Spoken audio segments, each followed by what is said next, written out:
Happy hump day, peak of the week, peak of the week, peak of the week. Wednesday. Whoop, whoop. It's Wednesday. Do you know what? I feel like we need like a little blast or something. We've had a good morning, haven't we? We've had a really good morning. A good morning. A good morning. If you join us now, say hello, say hello, say hello, say hello. I feel like I need a little blast of music. But yes, we've had a fabulous morning. Cheryl, I, and Holly, you need to check out our stories. Make sure you follow on Instagram on @nowsyourtime2. That's TO, not the number. Or join us in the Soul System, our free Facebook community. And yeah, just check out our stories. You will see @nowsyourtime2 on Facebook, whatever you want to watch. But you will see some amazing pictures from this morning, because we have been over, we had a pinch me moment, pinch me. We've been over to Seaham Hall. So for those of you who don't know Seaham Hall, it's a beautiful big spa hotel, and it's literally crazily not that far from where we live, about 5 minutes from where Holly lives. It's gorgeous. 5-star luxury, absolutely beautiful. I haven't been there since before I had Caleb. I took my mum once and Marty Pello was there. I was very happy, and we've been reliably informed this morning he goes there a lot. So Marty, if you're in the area, happy to buy you dinner in a few weeks, because Cheryl and I will be there for our photo shoot. Mm-hmm.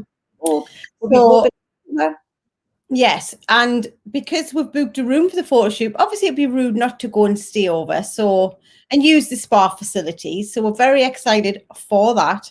But it's just such a beautiful place. You just feel like you're in the middle of the nowhere in the ground when you're there. So they have kindly let us use their facilities, because obviously it'll be promoting their business as well once our photographs come out. So watch this space and look out for some new images. We are very excited. So it was a lovely way to start the day. On the back of last night, I couldn't sleep properly last night. Had a broken sleep. I was thinking about work all night. It's literally this bloody challenge has us so hyperactive at the end of the night we can't come down. Before we talk about the challenge, just a little bit more about us. We've got to tell you, and we'll tell you more about it at the time. But this photo shoot's like really special for us, isn't it? Because Bri Penny, who is like a photographer who photographs some really famous coaches like our coach Nick Pigeon. She photographs the beautiful Mel Wells, who wrote The Goddess Revolution. If you've read that, it's one of our recommendations for you. Like Bry's like big shit in the photographer world, and she's traveling here to photograph us. And honestly, like, I'm one of those women that for years and years is like no photos of us. I'm like, I don't want to be in front of the camera. I don't want to, I look fat. Can you see me back fat? Can you see me arm? And I'm not going to say I sit on there like in a bikini. I feel quite happy about it. But the fact that like I've dealt with my imposter syndrome to the point that I've got in our eyes, famous photographer, someone who we know, love and respect, coming to photograph us at a location where like famous people stay all the time. Like, I had to get over myself quite a lot to do this kind of thing, because 3 years ago, even 5 years ago, before we started the business, if you told me that we'd be doing stuff like that, I would have told you to go and take a run and jump. I'm like, I'm not being photographed. Like, no way, Jose. And then we're there the day when we're just chatting to Nathan, showing him around. We're talking about like what colours we'll do and what we can imagine doing in each room for the different scenes. I mean, progress. Power of inner work, people. The power of inner work. Hi, Day. Hi, Dawn. Dawn's one of our amazing balls, Soul Sister clients, and is in Seoul in Korea and is watching night 2. So last night's right now. Amazing. Hi. You're not late. You're here. You're good. You're good. So yes, we're very excited. Very, very excited. It's going to be good. It's going to be good.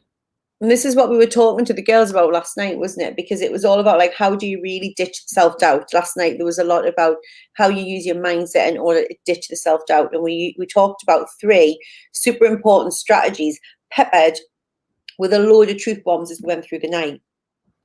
Yeah, I mean, triggers was the first thing we talked about, because when we have Fanny Ann, it's my favourite imposter syndrome name ever. I can't stop saying it. When Fanny Ann comes to play and starts to talk in your ear, you're always triggered by something before she comes. And we will go throughout our day, every day, and be triggered by things. but we're being triggered on an unconscious level. We're on a subconscious level. We're not aware of the trigger. We just respond and react, and then Fanny Ann goes wild, and we don't know what's going on. So we talked in depth about that and got the ladies to really start to tune into what the triggers are for them, because when you know what your triggers are, then you can do something about the language we use with your imposter, which was the second thing we talked about, wasn't it?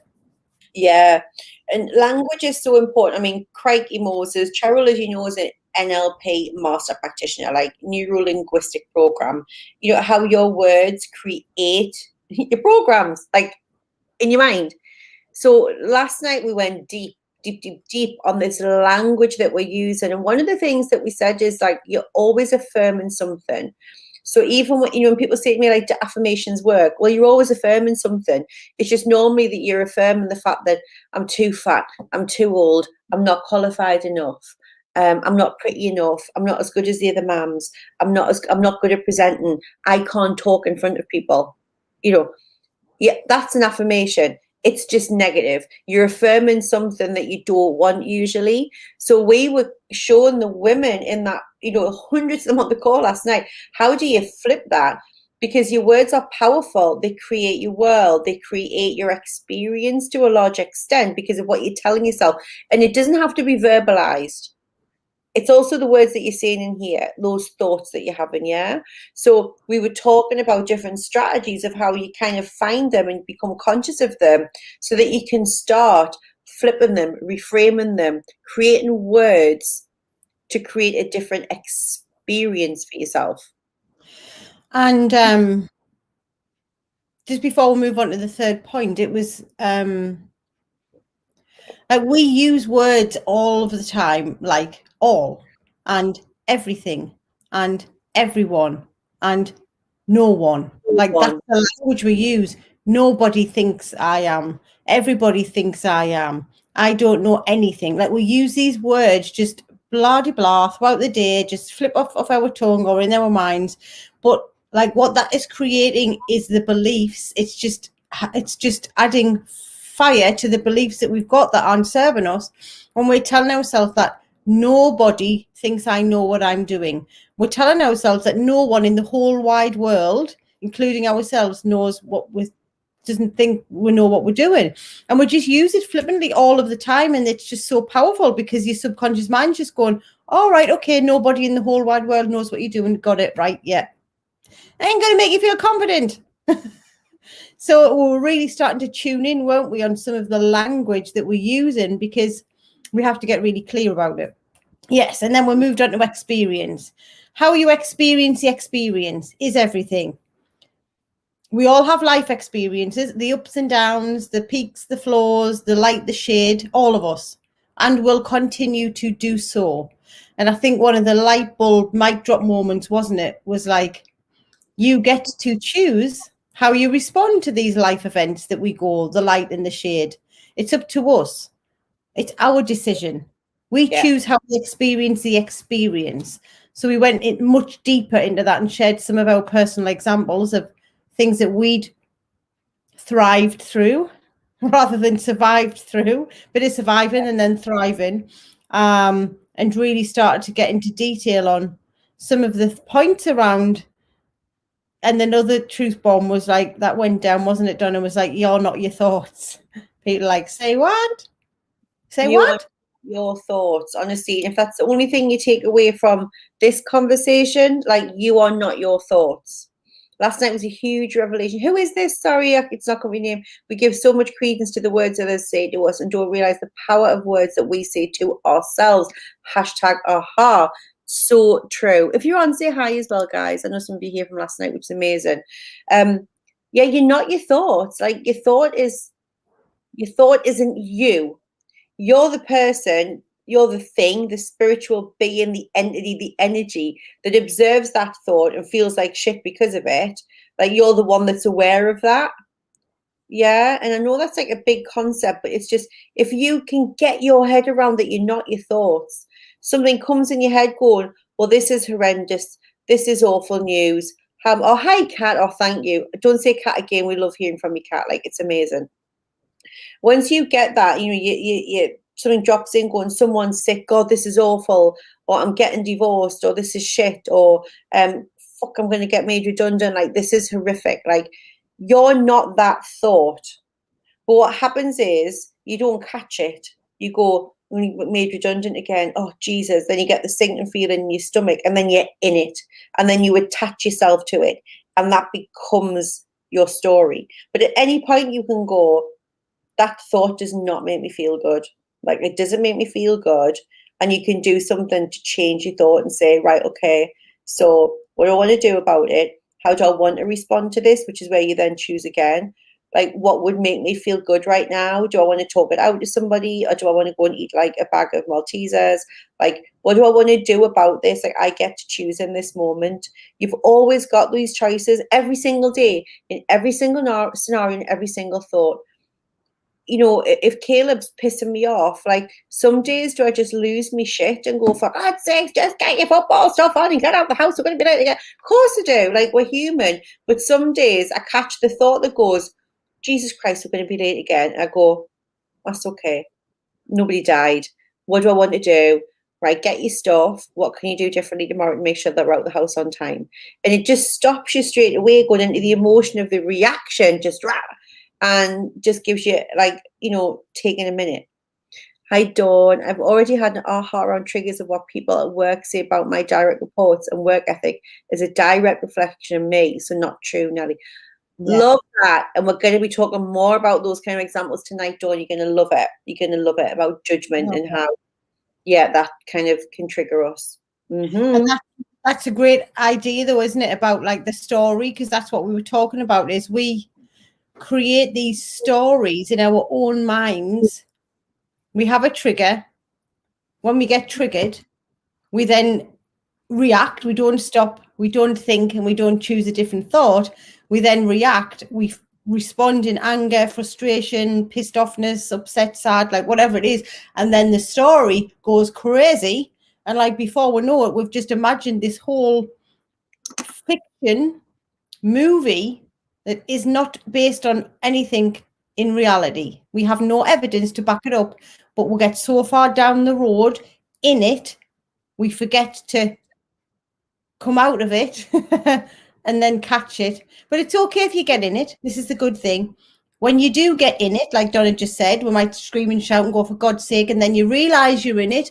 This is where you can choose your experience. You can choose again, because as soon as you realize you're in it and you're in the story, you can come out of it and realize, oh, I'm doing that thing again, where I've been triggered and I've gone off on a tangent, and actually I can choose a different thought, and you can choose again. The beauty is we can choose again at any moment in our lives. It's amazing. It's amazing. Amazing. I love it. Hi, Ali. Oh, thank you so much for joining us. It's amazing to have you here. You are so welcome. That voice in your head, she causes trouble, he causes trouble, it causes trouble, but it's just a thought. It's just a part of you trying to keep you safe, working from a belief system that isn't working for you potentially anymore. And in any moment, you can choose again. You can declare something different for yourself. You can command into existence what you want, to being very careful about your words, be they internal or external. You choose the movie. I wrote a post about it yesterday. You're the movie star of your movie. You're not the story. You're not just some victim in this story playing out. You get to pick up the pen, you get to sit in the director's chair, and you get to make yourself the A-grade star. You get to pay yourself as much as you damn well choose as well, okay? Don't let anybody else tell you differently, fucking ever, okay? Ever. You can tell Caleb's gone back to school, can't you? Hell, I get to swear again. He's now back at school. I can say fuck at a lunchtime. No, we keep all of these swear words for this evening, but no, we're breaking them out at lunchtime. She's been holding them in for some days. Normal. Everything's as it should be. I can F-bomb through the day. Love it. Right.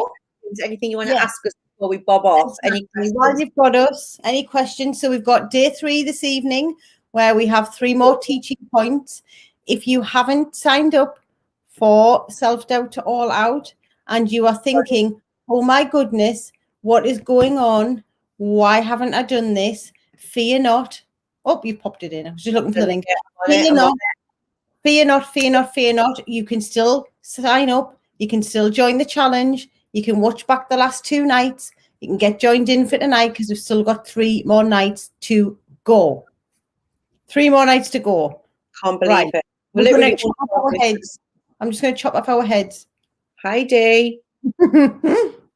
Normally confident and self-assured, a recent throwaway comment has put me right on the back foot. Previously working in a one-to-one high-trust relationship, I'm up-leveling to corporate. Whoop, whoop. Someone said to me, Dee, as a heart-centered empath, you don't speak corporate language. Good! Thank fuck for that, because the corporate language drives me insane. You'll have to change that. Oh, boy, I've let that get under my skin in my head. Right, Dee? What do you choose to do about that? Like, remember, somebody once said to me, you'll never get a good job with a voice like that. Let's see how much they're earning now. Regardless, right? It makes no difference to me. But it's like, whatever, mate. Do you know what I mean? So, Dee, what do you declare? What do you declare for yourself? I think it's friggin' amazing that you don't speak corporate bullshit language. And just for the record, I used to refuse to. I used to challenge every stupid acronym. If anyone talked about pushing envelopes, squeezing lemons, or low-hanging fruit, quite frankly, I tell them to fuck off out the meeting. It's like, it's bullshit. It's all talk. It's all lingo. Just fucking fix stuff. Ali, NLP sounds interesting. A good beginner's course I can look at to get through. Yeah, 100%. Well, I'd normally recommend Ali Campbell's course. If you check out Ali, he does a great online program that you can do. He's also got a book. Yeah, there's another book called Introducing NLP to Blue Book, but it's on my bookshelf and I can't see who it's written by. That's a good one. There you go, Ali. It's called Ali. It's meant to be. He's a beautiful guy. NLP made easy. But if you enroll on the online program, you get a copy of that. I've got 2. So yeah, that's a really good way to get into NLP. It's fascinating. Yeah. What did Dee say? Did Dee say that? No. Yeah, a corporate needs less robots. Yes, absolutely.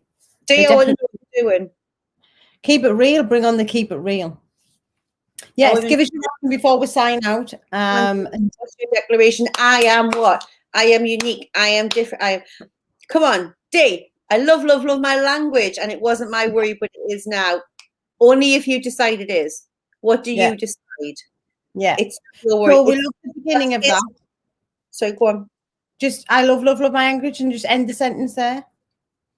Yeah, but it is now. Why? That's one person in a company, a corporate company of thousands of people. Like, do you want to be vanilla and please everybody, or you want to be Dave fucking Coxon, who knows his stuff, goes in, pattern interrupts, shakes things up, speaks her truth, where there's probably 10,000 more people will appreciate that than the woman who comes in, sticks to vanilla, sticks to the corporate lingo, and just toes the line. Like, which Dee Coxon do you want to be? Can the real Dee Coxon please come forward and stand up, please? And there's somebody who is passing judgment on the way that you speak. They're just projecting judgment out on you because it's revealing an insecurity of vulnerability that they've gotten themselves.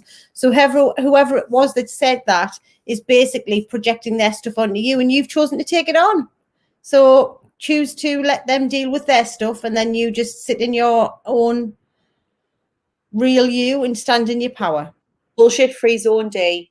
Bullshit-free zone. What I can tell you is, the more and more over my corporate career that I just spoke from the heart, I spoke my truth, I filtered myself less, I got more successful and earned a shit ton of money more. That's all I can tell you. Okay, Ali, you are super welcome. Let us know which way you go, sharing the soul systems. I know you're in there now. Yeah, right. But Cheryl's a master practitioner, so she took she's like super qualified. Yes. There is some other NLP books on the shelf. Some I would avoid and some, but there is a good one. But it's quite complex. I would start off with the NLP Made Easy before you maybe go and read that. Yeah. Right, we're going to hop off because we're going to get ready and wrap ourselves around for the next meeting. But we will be here 8 p.m. up here on Zoom, ready for day 3. We're so excited. We can't wait. We hope to see you there. If not, we'll be here again live tomorrow. Same time, same place. Be there. 12:30. 30. And remember, share the link if you can't do it, or because men can't. Sorry, Ali, I know we've had this combo. But share it with your female friends if they want to join. Not too late. Let's educate as many people as possible. 1,600 people now signed up. So love you all. Have an amazing balls, miracle-filled Wednesday. And remember, as long as you love you, who gives a flying fuck? See you later. Bye.